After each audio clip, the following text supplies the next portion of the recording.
Hi everyone and welcome to another piano review here on the Merriam Pianos YouTube channel.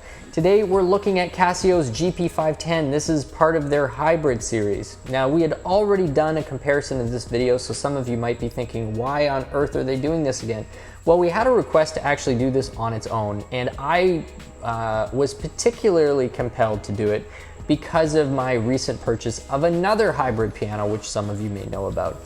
So I have become far more immersed in this world than I was the first time I did this review, and so I was curious to go back and take a second look. So that's exactly what we're going to do today, talking about its action, its tone generator, its sound, speaker system versus line signal, all that kind of stuff.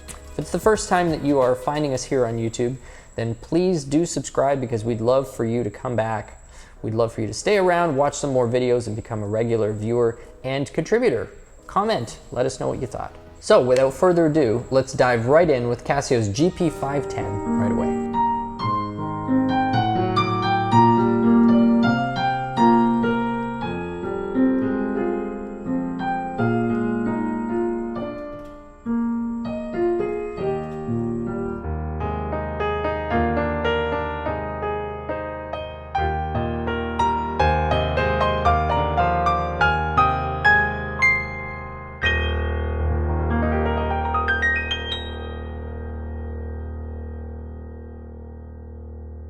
So this is the Casio GP-510 in ebony polish, as you can see. I need to fully disclose before we get into this video that I am an owner, a very happy owner I should add, of a Novus 5.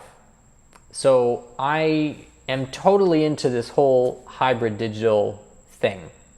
The combining of acoustic elements and digital elements to make a new instrument. And I went there having owned quite an expensive acoustic piano, but couldn't play it because my living situation didn't permit me to really enjoy it more than a few minutes a day. I was either chronically waking somebody up or I suppose putting somebody to bed, or anyway, it was more unwanted than wanted noise, and so I needed a way of managing that, so I investigated and went down the whole rabbit hole of hybrid acoustics, and I really fell in love with the Novus 5. I took the plunge. I think I just came out with a video, maybe 1 or 2 videos ago, where I think first announced that I had in fact made that switch. And it had been a while since I had been in front of Casio's hybrid pianos, and in a lot of ways Casio beat Kawai to the punch. They had their Celviano series out before the Novus, and this action in fact uses a full Bechstein, German Bechstein spruce key stick, full length, same pivot points, same geometry, same weight as what you find in a concert grand out of a C. Bechstein. And it isn't just a single hammer that's sitting on a capstan like a lot of the Kawai actions that you see in the CA79 or 99. This actually has kind of a plastic spacer that approximates the size and the shape of the whippin in a regular action. So it's not a full acoustic action, but it's about as full acoustic action as you can get without actually being there, and without driving the cost up substantially with all of those smaller moving parts. So I decided to revisit this because after the experience of having and owning a hybrid in my house, which I really loved, I wondered whether that would change my impression of the Casio, the 510. Because this piano has a lot of supporters out in the market. I've seen some videos on YouTube where people are just in love with the piano. There's lots to like about the piano. So let's start with the sound.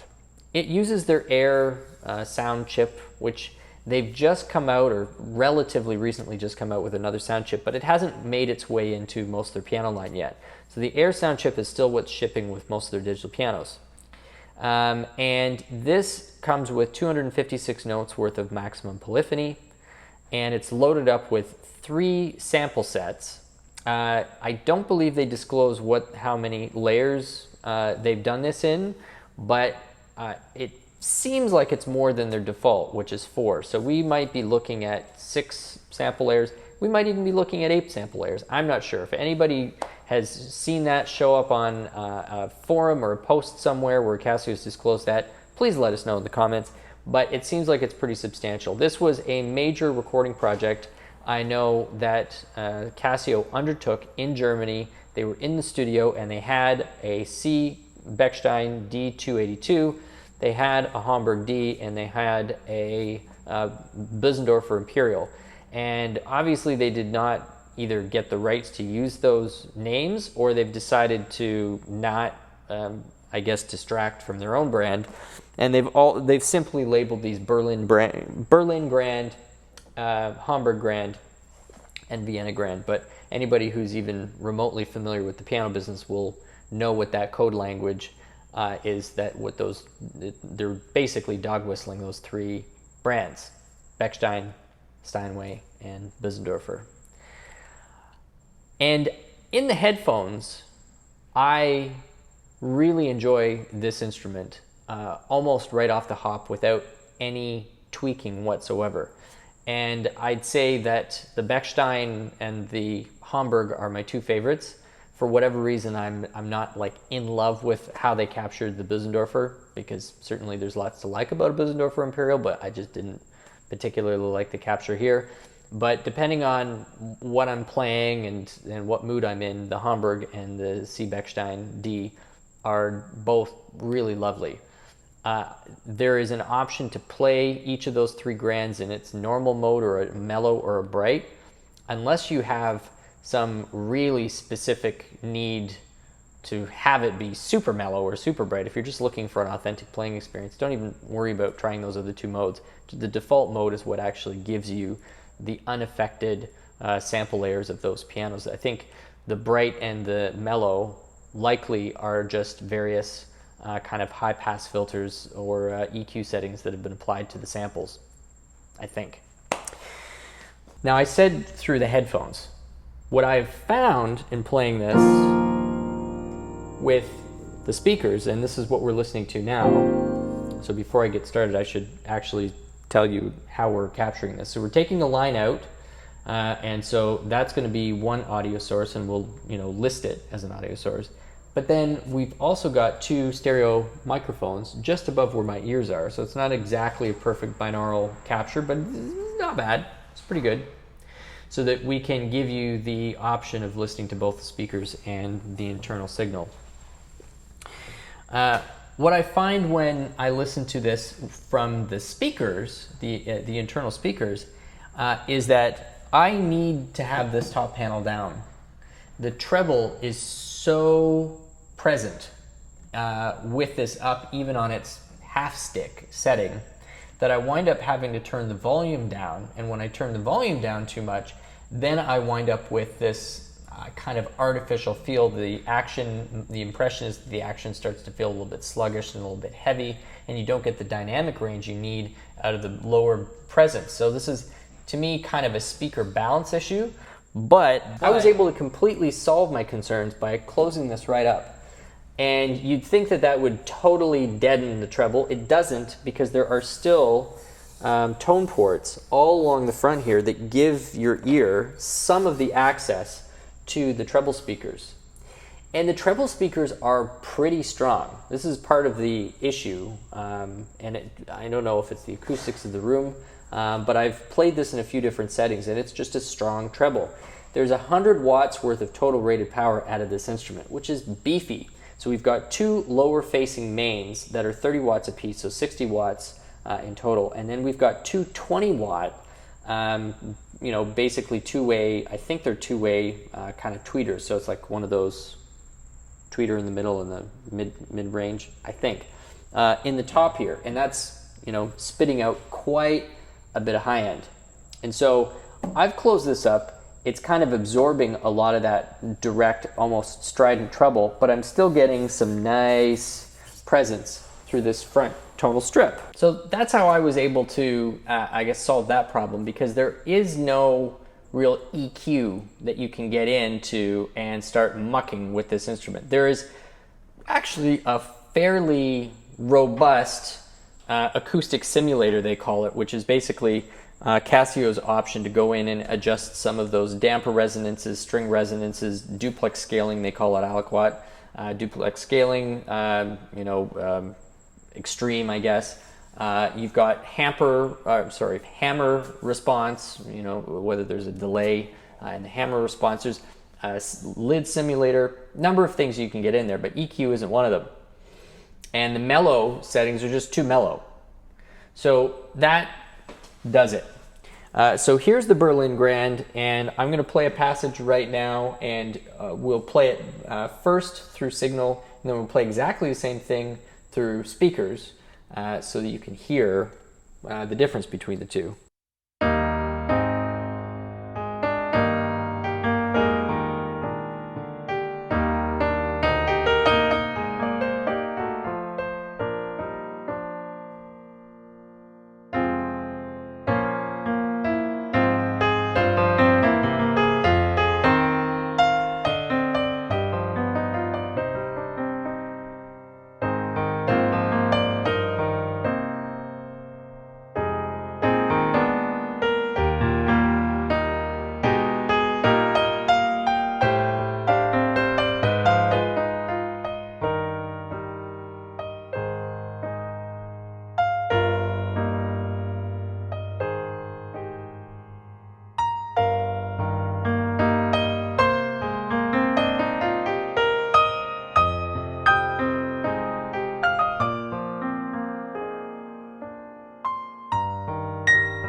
So you just heard the Berlin Grand.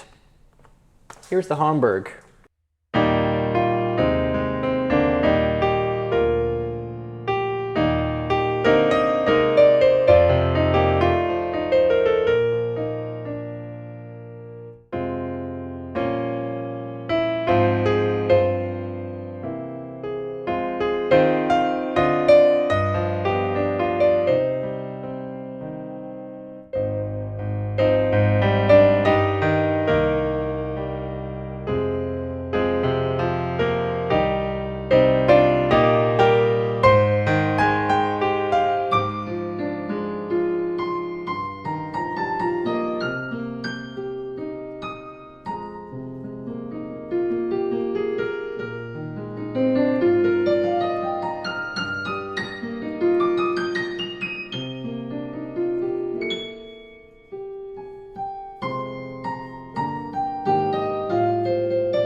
So that's the Hamburg.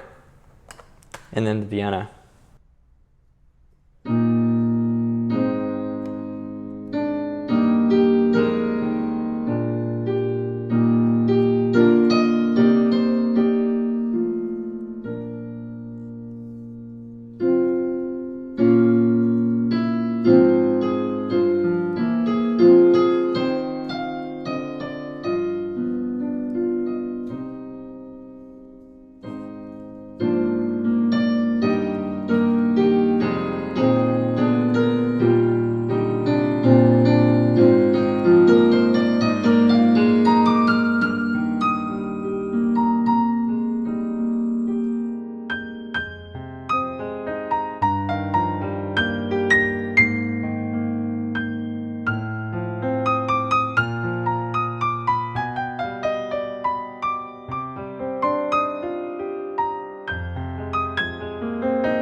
So on all three models, there really is a specific point somewhere around,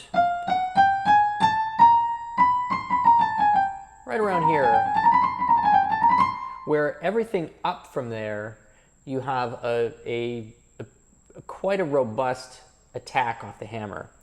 And it's quite prominent compared to the rest of the tone.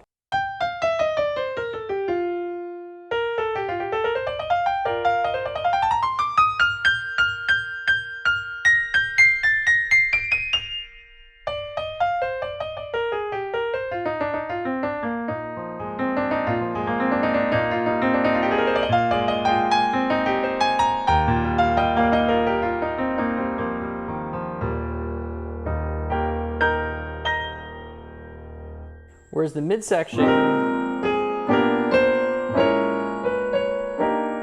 is more balanced.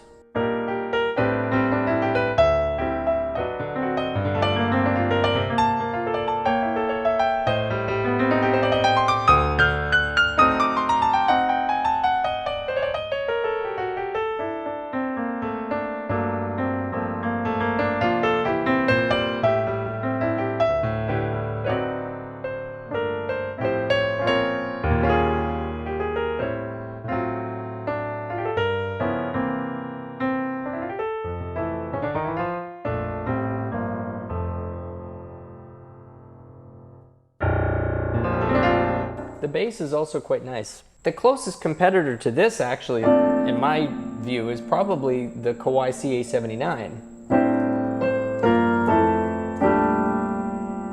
You know, this is an alternative to the 79 in terms of its action.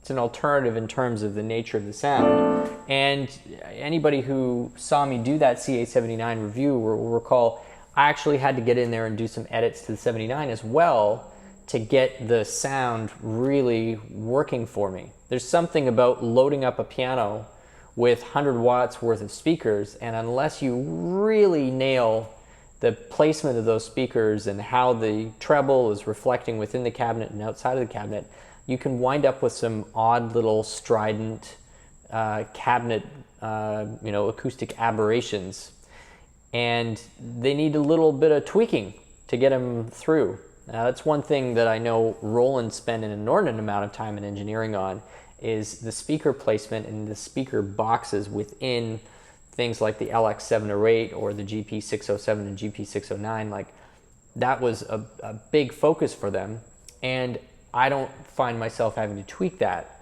on those cabinets. So this I really see the closest parallel being that CA79. Really beefy speakers, very capable action, really a solid sound source, and some need for user tweaking to get the speaker presentation working the way you want it to. But once you do, quite satisfying. You know, I am enjoying this instrument with this lid down. Up, different story. Going to be back in just a second. We're going to take a moment, get some specs up on the screen, and then come back and discuss this Bechstein and Casio collaborated action with you. Thanks so much for being with us. See you in a second.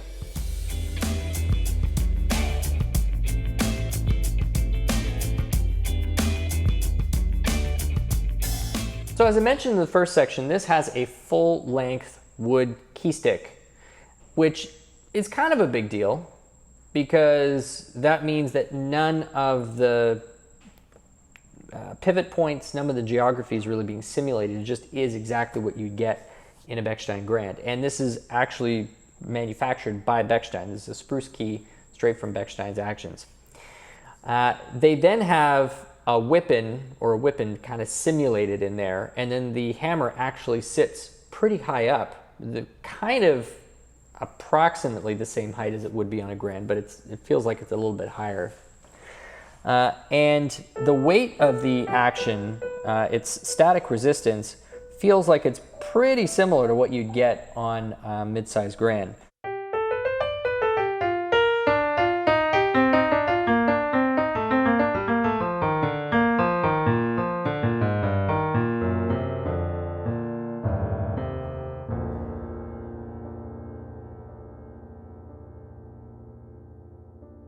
Now the one thing that isn't simulated very well on this is the escapement.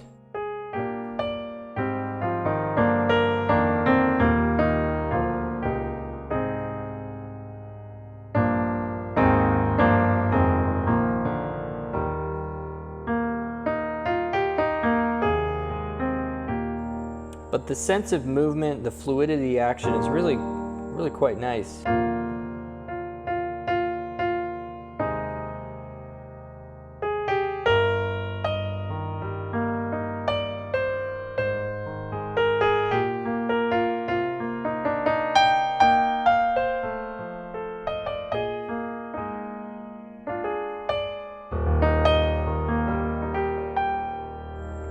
The repetition speed is also in line with an actual Grand. Quite a bit faster than most digitals, actually.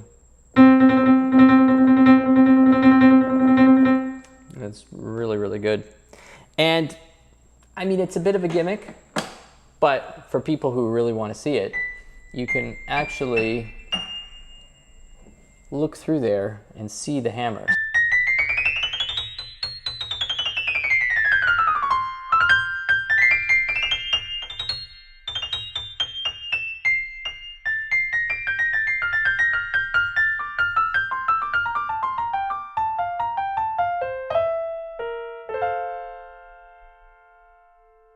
Which actually I think is kind of cool. You've got a semi-gloss finish on the top. There is a very slight texture to the key. It's not like a perfect mirror, but it is somewhat glossy. Not my favorite, but not that dissimilar to what you get on kind of like lower end acoustic grand pianos. And it feels pretty good. It's not too grippy. The black key is designed to simulate like a kind of a matte ebony, I guess. And it also feels a little bit slipperier than an actual black key would normally, but you get used to it pretty quickly.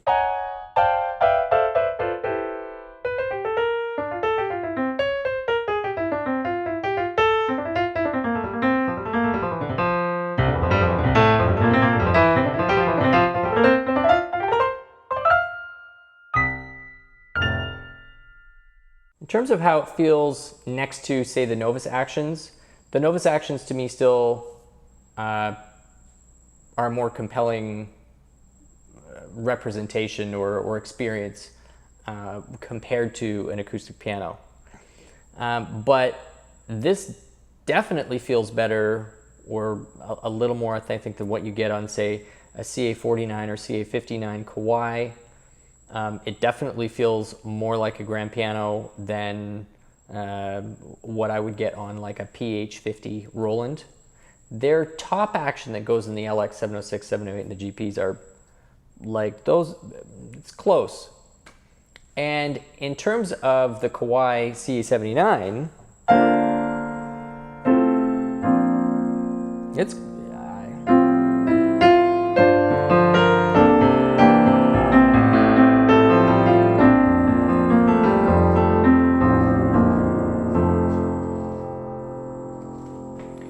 I mean, for sure, you just have to play it and compare. But there's something that does feel a little more substantial behind this than what you get on the CA79.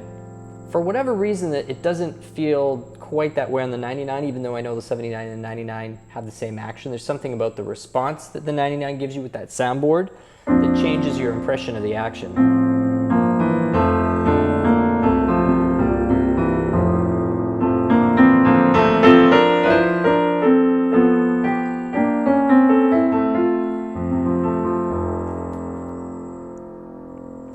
Also makes you realize what a great deal in some ways the CA79 is, because it's in most markets going to be a couple $1,000 less than this.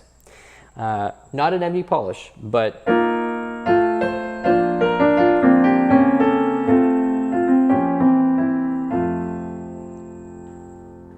for anybody looking for a grand piano action without going up to a Yamaha Avant Grand or a Kawai NV10S, this doesn't feel very compromised. This feels pretty good. And nicely sensitive as well. It's very easy to voice chords.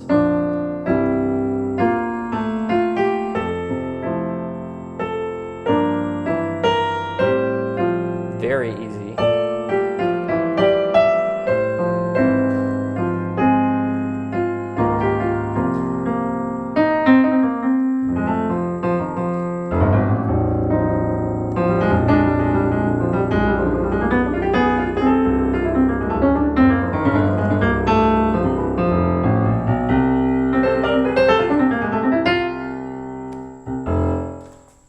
Yeah, nice and fluid too for some of those faster runs as well.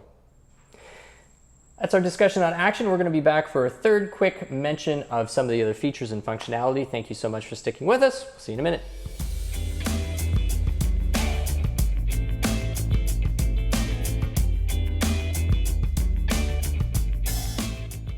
This is equipped with a fairly basic onboard recorder. You can load up to something like 20 or 30 internal songs, but each song can only be 5,000 notes, which you'd be surprised at how quickly you use up notes. So not suggesting that you make an extensive use of the internal recorder.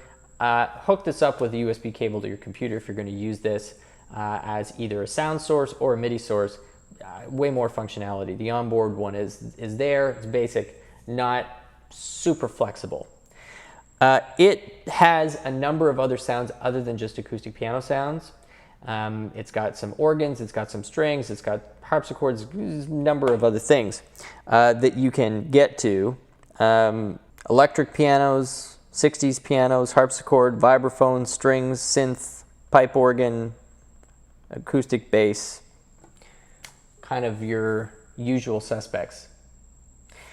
But one of the neat things that they've got on here is something that you see, I guess, sort of on the Rolands as well, is the ability to select scenes, which pull up a number of presets.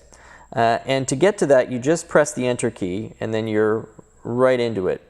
So, and they have, these all start with Chopin, whatever that means.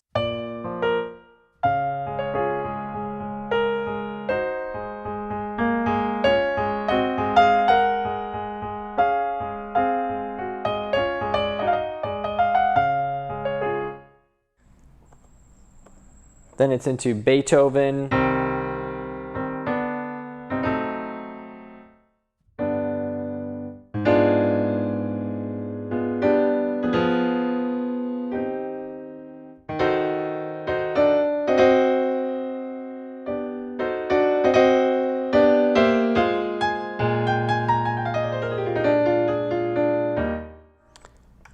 Debussy, Liszt, Satie, easy listening jazz, baroque, toccata, and fugue.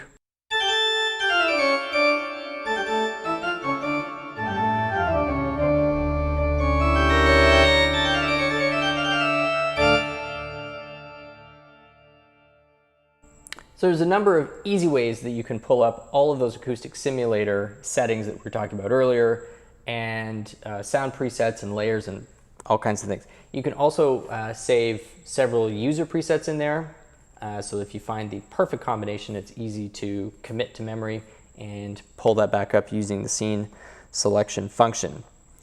It does have, as we already mentioned, discrete quarter-inch audio outputs and inputs, so it is possible to use these speakers as a PA or as a stereo, but they have to come in wired. Much more functional is the out, which allows you to record this. Even if it's not digital audio, it still is pretty high quality stereo audio line outs. This comes in two colors. I believe it comes in white and it comes in black. You're seeing it in black, and it also has this lovely big badge on the front showing that this is an official collaboration with the C. Bechstein Company of Germany.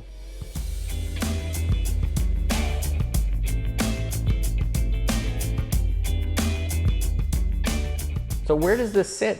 Well, I think it's fighting for, it's a crowded space it's fighting for, because from a pricing standpoint, this sits right in line with like a CA99 from Kawai, or an LX706, creeping up into LX708 range from a Roland, kind of an NV2, I guess, ish. Sort of price from Yamaha. And the specs on their own are kind of within range, but they're not standout. The samples they've done, I think, are excellent. But to me, this is all about the action, because this action, if you enjoy the response of this action, is probably the best action you're going to get before you hit the Nova series from Kawai in terms of your price point. People who are already used to the Kawai action will still love the Kawai action, and I still really enjoy the Kawai actions on the CA79 and the CA99. But there is a compelling argument that this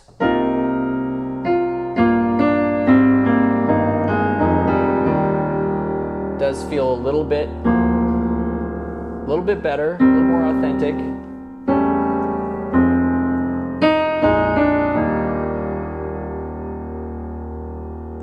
And certainly the repetition speed, I noticed, is a little bit faster as well. Anyway, thank you so much for checking out our review of the Casio GP-510. We've also done a comparison of the GP-510 against the CA99, so you may want to check that out as well. My name is Stu Harrison. If it's the first time that you've checked out the YouTube channel here, Merriam Pianos, we would love for you to come back. So hit subscribe, hit that notification bell, so we'll see you again soon. Please leave a comment and have yourselves a great day.